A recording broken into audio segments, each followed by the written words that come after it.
The text of this story was found during a police search in the hut of the Nikitin family. It was scrawled on a notebook sheet and was lying in the closet in a small pool of blood. I don't know how this will all end, but if you're reading this note, then I'm probably already dead. I know you think I'm making a big deal out of a molehill, but no, I swear to God I'm not exaggerating. Something out of the ordinary is happening, something is wrong and perverted. I've seen things I shouldn't have, and that's why these people won't let me go alive. I can hear them walking around the house, looking for me. I'm sitting in the closet. It's so dark in here. My head is bleeding. I don't know how much time I have left, so I'll tell you everything as it is. I realize that I look like a madwoman. Even so, I still want you to hear me. Please read my message to the end. I hope it gets into the hands of good people. My name is Alyona Ermolova. I am 17 years old, I live in the private sector and study in the 11th grade of one of the schools in Kazan. To hell with it, though. It's all not important and no one is interested. There's no time for that. I have to tell you what happened to me. It was before the winter holidays. Students and teachers arrived in a great mood. Of course, the new year is coming soon. A snowball, gifts, a group of friends, and in addition I have a quarter closed for 1/5s and a 100-point trial exam. The holidays promised to be great. Promised. Until the last week before them. You see, I live alone with my mom. My father, a complete drunk, left us when I was born.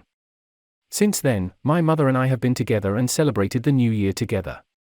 We had a complete idyll, and we didn't need anyone. This year everything has changed. Mom was offered an excellent job in a foreign company. The conditions were excellent, but there was one stupid rule: 2 weeks of training had to take place in the main office, that is, in Spain. And as luck would have it, this period of time fell on the new year. My mother and I thought it was stupid to refuse such an offer, and shortly before the holiday, my mother flew to a foreign country. I saw her off at the airport with tears in my eyes and watched her plane fly into the sky. It was sad to part with her, but I understood that it was necessary. This new year I had to spend alone. Mom offered to fly with her for company, but I said that it was better for us to save money, and stayed in Kazan, which I bitterly regret now. If I had just flown away with her, none of this would have happened. But okay, tears won't help my grief. We need to collect our thoughts. In general, shortly before Mom's departure, Lisa came to visit me. Who is Lisa?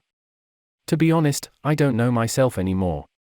She was my best friend, we studied together from the 1st grade, and our friendship grew stronger every year.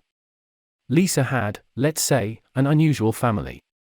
If I lived just in the private sector, then she and her parents lived specifically in the forest, and their hut was so ancient that I got the impression that it was built before the revolution. Lisa and her parents loved hunting. A friend told me that this is something like their family tradition.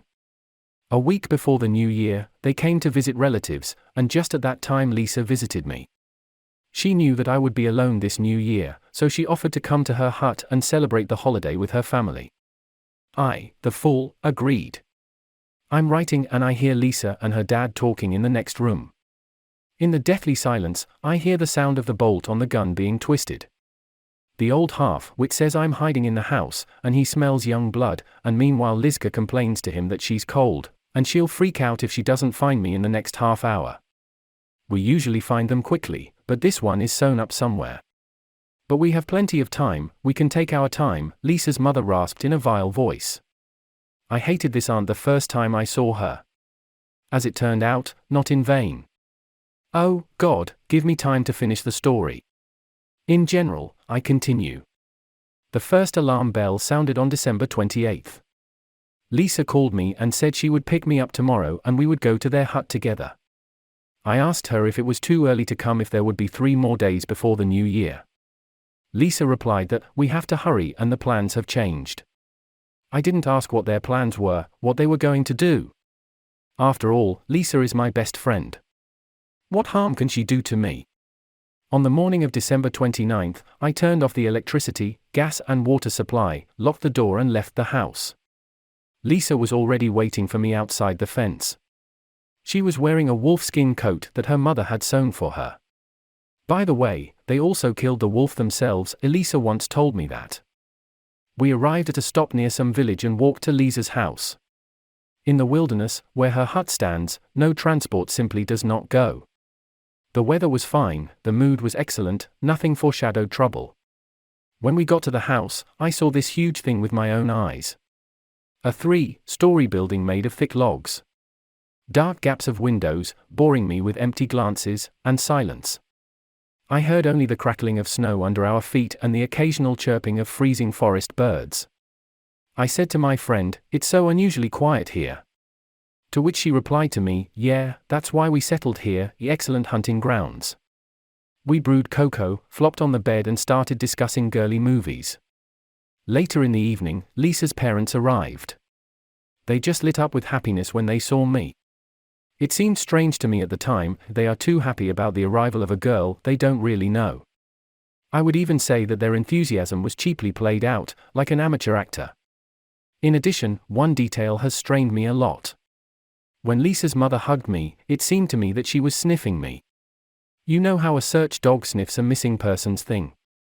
She inhaled the air so hard that part of my hair stuck to her nose. It was just disgusting, but I didn't show it. Any normal person would have sensed something was wrong and left in a good way. I could have come up with some excuse and rushed out of this damn hut at first, but my brain is probably the size of a walnut, so I stayed. We sat alone with Lisa in her room for another half hour, and then her parents invited us downstairs to have tea. I went down to the dining room and noticed that there were no dishes or tea. There was a tall lighted candle on the table. At that moment, my consciousness finally sounded the alarm. I realized that something was wrong and was about to run away, when suddenly someone hit me on the head from behind with something heavy. It seemed to me that it was either an ashtray or an antique candlestick. I passed out. I woke up in some room, tied to a shabby table. The room was dimly lit by a dim lamp on the ceiling. My eyes hurt from the pain, the back of my head ached like hell. I felt something sticky and warm on my neck and realized that it was my own blood. I looked around as far as possible and saw 4 more tables with people tied to them. They didn't move. A lump froze in my throat. I tried to break free of the bonds, but the ropes slid around my wrists and refused to loosen. Then Lisa's mother came into the room. She was holding 2 hefty kitchen knives in her hands. "You finally dropped by, Aliona," said the crazy aunt, licking her lips like a wild animal. "We've been wanting to try you for a long time. You don't know it, but you'll make a juicy roast." She turned to the cauldron where something was boiling. The whole horror of what was happening reached me. It was the cannibals who had gone to devour me. Lisa's mother approached one of the dead bodies and began to carefully cut the meat from the human hand, after which she began to chop it into small pieces. Then she collected the meat in a basin and went somewhere. I decided to take advantage of the opportunity and escape. Fortunately, one leg of the table I was tied to turned out to be shaky. I managed to rock the table, the leg broke off with a crash, and I collapsed to the floor. The rope tied to the broken leg was unwound. I freed my right hand and quickly untied the remaining ropes. Hearing the crash, Lisa's mother flew into the room. She raised the knife in the air and rushed at me with animal screams. I grabbed a leg from the table and smacked the crazy aunt on the head with all my might. The cannibal fell to the floor, but I didn't care if she was dead or not. Not paying attention to anything, I rushed out of the room and ran to the exit. To my annoyance, Lisa and her father were standing on the porch, but still I was a little lucky. They were standing with their backs to me, and did not see me. I had no chance of slipping in unnoticed, and the only thing I could do was hide in the house as soon as possible. Only one relatively safe place came to my mind, the attic. I went up the stairs and hid in this dirty, dusty room. I want to cough, but I can't. On one of the piles of garbage, I found an old notebook with a pen embedded in it. I tore out a sheet of paper and climbed into the closet, where I'm still sitting. The ink in the pen is almost out. I can't write anything else. The back of the head continues to bleed. It's going to be night soon, and I'm going to try to escape from this fucking house. Wish me luck.